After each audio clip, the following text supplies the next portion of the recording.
Labor Day was established as a federal holiday in the year 1894. Now, we join everyone in recognizing Americans who work hard, but what is your motivation Monday when we talk about a labor of love? Leadership expert and public speaker Pete Blank joins us now to talk more about that. Pete, good to see you this morning.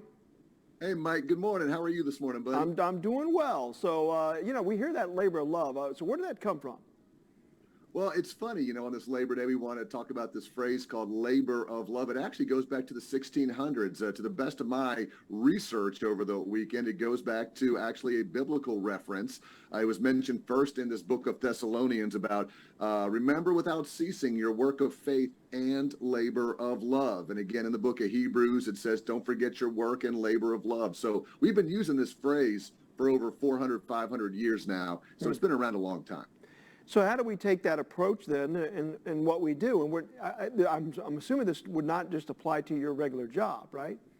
Right, because again, most of us labor, but we want something back. We want benefits and salaries and compensation. You got to pay me, all that right? Stuff. Yes, exactly. Kind of like you.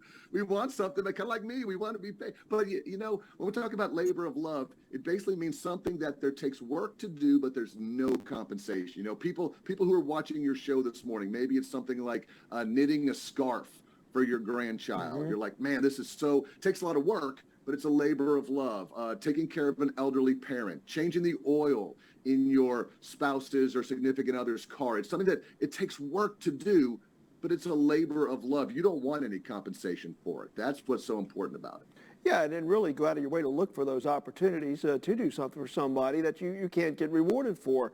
What is your final thought about this, though? Because, a lot of people are off today. It's a good chance to kind of get refocused on this. Well, don't forget, when you do labor of love, it's the truest sense of volunteer work. It's literally putting somebody else first. So when you use that phrase, and now that you've heard it and we use it all the time, you'll hear a lot of people say it.